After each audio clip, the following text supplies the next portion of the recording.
barrage of cruise missiles from the east, while waves of kamikaze drones dove straight toward Ukraine's artillery positions. This wasn't just a routine strike, it was a calculated attempt to wipe out the entire battery anchoring the defensive line.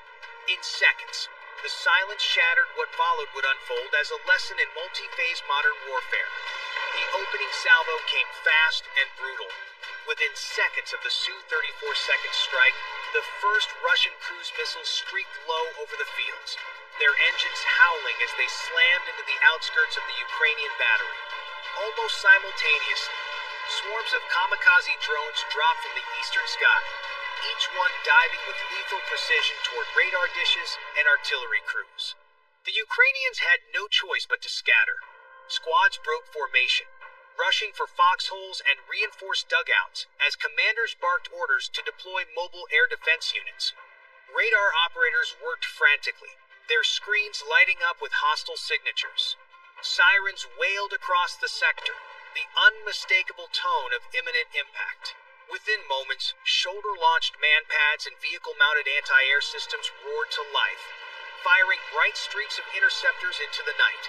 The sky lit up with bursts of tracer fire, arcs of 30mm rounds clawing at the drones overhead. Some were shredded midair, bursting into flaming debris that rained across the damp plains. Others slipped through, exploding dangerously close to the gun pits. Above the chaos, Ukrainian reconnaissance UAVs clawed their way into the sky, their operators desperately trying to track the source of the missile launches. Every second counted. If they could locate the Russian launch sites, the counterstrike could begin. But for now, survival came first. The battlefield was alive with sound radar alarms, the thunder of artillery, and the crack of explosions tearing through the fog-drenched fields. The war had erupted in full force. The counterstrike came quickly, almost seamlessly, as if rehearsed 100 times. No sooner had the Ukrainian air defenses blunted the first wave than a second layer of their strategy unfolded. Rising from concealed launch points miles behind the line, Bayraktar TB2 drones glided into the sky, their wings catching the faint pre-dawn light. Accompanying them were swarms of smaller kamikaze UAVs, fast, expendable, and designed for one task: to carve through the Russian supply chain. Within minutes, the drones locked onto their targets. A Russian supply convoy, ammo trucks, fuel carriers, and armored resupply vehicles snaked its way down a narrow two-lane road barely 10 miles east of the front. The lead Bayraktar released a precision-guided munition, striking the first fuel truck in line.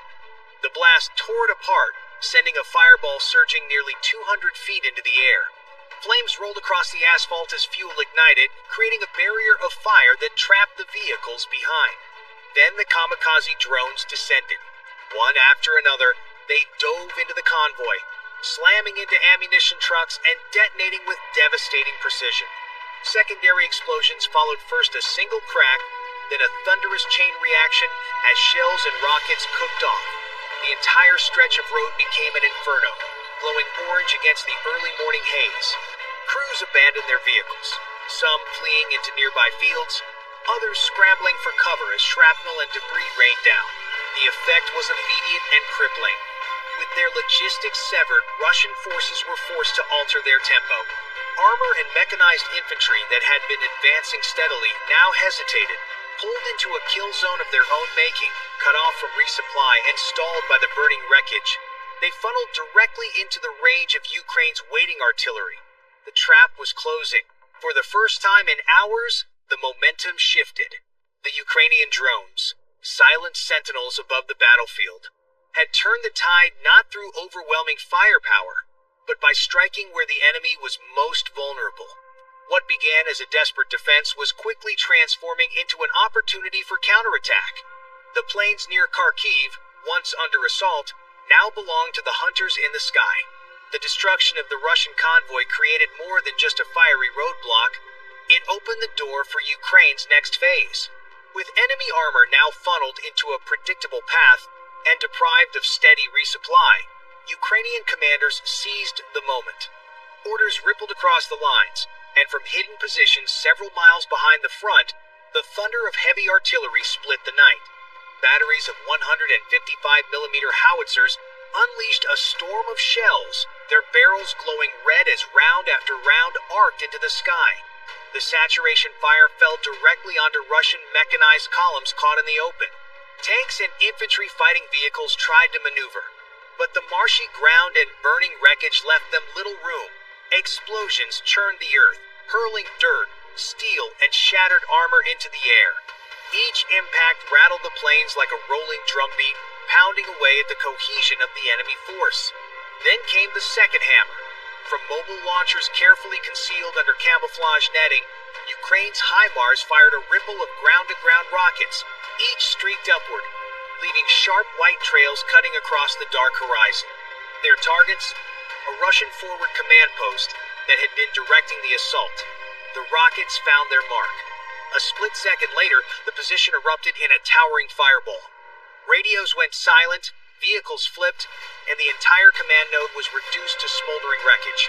The combination was devastating. Artillery pounded the front, Hawaii Mars decapitated the leadership, and drones circling overhead relayed real-time adjustments to maximize damage. Russian units staggered under the weight of the barrage, their movements increasingly disjointed. Some crews abandoned their vehicles entirely, sprinting for cover in tree lines that were themselves soon targeted by precision strikes. The battlefield was now lit with violent contrast columns of white smoke clawing upward where the rockets had flown, orange blossoms of fire where shells struck, and the dull red glow of burning vehicles scattered across the plain. From above, it looked less like a coordinated advance and more like a battlefield dissolving into chaos. For Ukraine, this was more than retaliation. It was calculated orchestration, a layering of drones, artillery, and precision rockets that turned the Russian offensive into a slaughter. The earlier destruction of the convoy had set the stage, but it was the synchronized strike of guns and HIMARS that sealed the outcome. In a matter of minutes, what had been a concentrated Russian push had collapsed into smoke, silence, and the distant echo of artillery rolling through the mist. The destruction of Russia's command post had barely settled into the smoke-filled horizon when Moscow answered with its most dangerous card, air power. From airfields deep behind the front, Su-35 31 Foxhounds roared into the sky, through the darkness. Their mission was clear: reclaim control of the air, suppress Ukraine's artillery maneuvers, and give their battered ground forces room to breathe. Ukraine was ready. From concealed air bases west of Kharkiv, MiG-29 Fulcrums and Su-27 flankers climbed fast, engines howling as they raced toward intercept. They weren't alone. Ahead of them, a wave of decoy drones darted into the battle space, broadcasting radar signatures designed to mimic larger fighters. Russian radars locked on instantly, mistaking the drones for a fresh Ukrainian squadron. This confusion bought precious seconds as the real Ukrainian pilots maneuvered unseen into attack positions. The clash came hard and sudden. Missiles slashed through the night, their exhaust trails painting the sky in streaks of white fire. A Su-35 rolled hard to evade, only to be caught by an R-73 missile from a MiG-29. The jet blossomed into flames, spinning downward in a fiery spiral before slamming into the fields below. Seconds later, a MiG-31 launched a long-range R-37 missile, forcing a Ukrainian Su-27 into a violent dive that nearly tore its wings apart. Above it all, Ukrainian UAVs circled patiently, their sensors feeding targeting data straight to pilots' cockpits. When Russian fighters tried to disengage, UAVs painted their positions with radar designations, allowing fulcrums and flankers to fire blind into the fog and still find their marks. One by one, Russian jets were forced into evasive spirals, their formations unraveling. The battle twisted into a deadly aerial ballet jet screaming past one another at near supersonic speed, flares erupting like fireworks, missile trails looping in chaotic arcs. The roar of afterburners mingled with the crackle of explosions, each second a razor's edge between survival and death.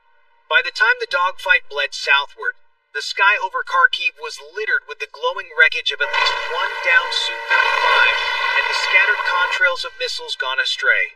Ukraine had not only survived the Russian air push, it had turned it into another setback.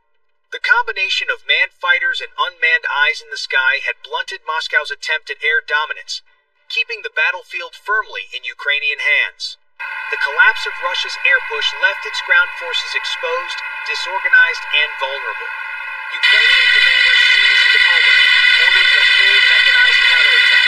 From staging areas concealed behind ridgelines, columns of infantry, fighting vehicles, and armored personnel carriers surged forward, their engines growling as treads chewed through the damp soil. Overhead, kamikaze drones dove low, providing a deadly curtain of cover for the advancing units. The fight quickly narrowed into brutal, close-quarters combat. Russian troops, still reeling from the loss of their convoy and command post, dug in around shattered vehicles and improvised strongpoints. But the Ukrainians pressed in hard. Heavy machine guns rattled from armored turrets, cutting through tree lines where Russian infantry tried to regroup. Grenades arced overhead, bursting in showers of steel fragments that shredded cover and forced defenders to scatter. At just a few hundred feet, Ukrainian infantry teams brought up their shoulder-fired ATGMs. With steady hands, they fired into Russian armor stalled along the road. The missiles streaked across the short distance and struck with devastating effect. One tank's turret blown sky high, another vehicle erupting into flames that spread quickly to others parked too close. The battlefield roared with fire and steel, the clash of small arms echoing through the plains. Then came the climax. One of Ukraine's suicide drones dove into a Russian ammunition depot concealed in a grove barely half a mile from the fight. The strike triggered a catastrophic chain reaction. First, a sharp crack, then a deafening roar as crates of shells and rockets detonated in sequence. The ground shook violently, tremors rippling across the battlefield like an earthquake. A fireball towered into the sky, followed by columns of black smoke that rose thousands of feet high. Shockwaves rippled outward, knocking men off their feet and flipping nearby vehicles like toys. The explosion transformed the landscape. What had moments before been a contested position was now an inferno. Russian forces scattered in panic, abandoning weapons and wounded alike as flames devoured the depot. Ukrainian troops pressed forward through the chaos, their advance illuminated by the hellish glow of the burning stockpile. In that instant, the close-quarter struggle was decided. The Russians had been broken, not just by firepower, but by relentless, coordinated pressure. The battlefield itself had turned against them, and Ukraine's momentum only grew stronger. The detonation of the Russian ammo depot was the breaking point. Flames still clawed at the sky when retreat turned into rout. Russian formations splintered, units abandoning their vehicles and fleeing in every direction. Columns that had once moved with discipline now dissolved into scattered clusters, each one cut off from the others and desperate to escape the kill zone. Ukrainian armor pressed forward cautiously, infantry sweeping through abandoned positions littered with rifles, helmets, and smoldering wreckage. Sensing the moment to deliver the final blow, Ukrainian command ordered an airstrike to finish what the ground assault had begun. From altitude, a pair of Su-27 flankers rolled into steep dives, engines screaming as they bore down on the last functioning Russian command hub hidden in a grove. Precision-guided bombs detached cleanly from their wings and streaked earthward. Seconds later, the site vanished in a colossal detonation, the shockwave rattling windows nearly 20 miles away. Fire and smoke engulfed the area, climbing into the gray morning sky like a pillar of judgment. The roar of the blast echoed for miles, then slowly ebbed into silence. Where once a determined Russian advance had thundered forward, now there was only scattered gunfire fading into nothing. The battlefield lay still, broken by fire and ruin. Ukraine had seized not just the ground but the momentum of the war itself. When the echoes of the final strike faded, the outcome was undeniable. Ukraine had held its ground, breaking the backbone of the Russian assault. Dozens of enemy vehicles lay scattered across the plains in twisted heaps of steel. Several fighter jets smoldered in distant fields, and the forward command post that had driven the attack no longer existed. Against overwhelming odds, the defensive line had not only survived but emerged stronger, its resilience rooted in fire and wreckage. The strategic weight of the victory was immense. Russia had lost a spearhead formation meant to punch through Ukraine's defenses, forcing its commanders to pull units deeper into their own territory. Without forward operating bases and with their supply convoys cut to ribbons, Moscow's ability to mount sustained, long-range attacks in the sector was severely crippled. The battlefield that had once promised a breakthrough now stood as a graveyard of stalled ambition. And yet, the bigger questions remained. Was any Russian base truly safe from the seamless coordination of drones, artillery, and strike aircraft? How would Moscow choose to retaliate after such a crushing setback? Amid the devastation, one moment stood apart, a Ukrainian soldier helping a downed